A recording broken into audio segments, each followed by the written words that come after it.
Alors le médecin anesthésiste réanimateur s'occupe donc essentiellement des patients qui vont passer au bloc opératoire. Tout le préopératoire, le péropératoire et le post-opératoire. Voilà, à partir du moment où le patient est fléché pour une intervention, on s'occupe de tout son parcours médical, aussi chirurgical en collaboration avec le chirurgien. Mais comme c'est une activité transversale, on participe aussi à beaucoup de choses qui sont l'organisation du bloc, les parcours patients. On est quand même en étroite collaboration avec la direction, c'est quand même important, avec le service qualité. L'anesthésie, ce n'est pas que rester au bloc ou que dans son bureau de consultation, il y a quand même une activité transversale qui est importante.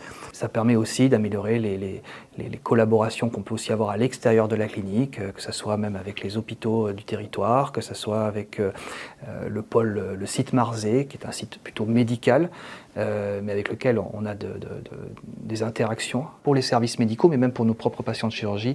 On propose des accès veineux qui soient le moins invasifs possible, qui permettent de laisser aux patients la possibilité de rentrer à la maison. Donc ça, voilà, ça on s'en occupe aussi.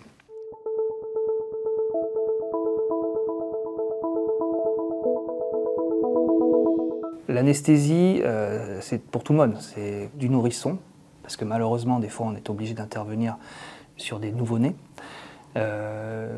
jusqu'à la personne très âgée. Maintenant, actuellement, tout patient, quel que soit son âge, on est en mesure de lui proposer quelque chose pour qu'il puisse se faire opérer. La seule chose qu'il faut se demander, c'est est-ce que voilà, la chirurgie est licite, est-ce qu'elle va lui rendre service, en fonction de, bien sûr, de son âge, de toutes les comorbidités qu'il a. Le but, c'est quand même d'avoir une chirurgie qui amène un bénéfice. Si la chirurgie n'amène pas de bénéfice, on ne fait pas prendre de risques inutilement pour un patient.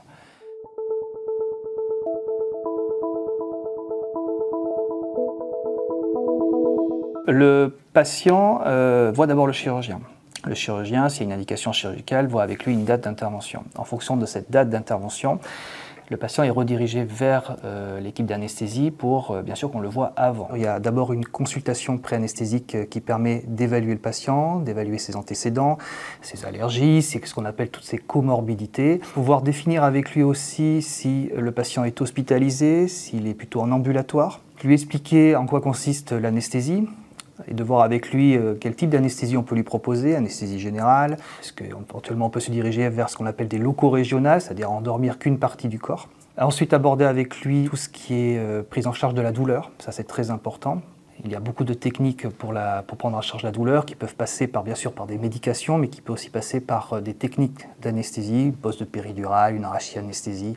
Et ensuite, on lui explique la chirurgie en elle-même. Bien sûr, le chirurgien a déjà pris la peine de lui expliquer la chirurgie en elle-même. Nous, on lui réexplique parce que souvent, c'est nécessaire quand même de revenir là-dessus. Et comment va se dérouler normalement le post-opératoire.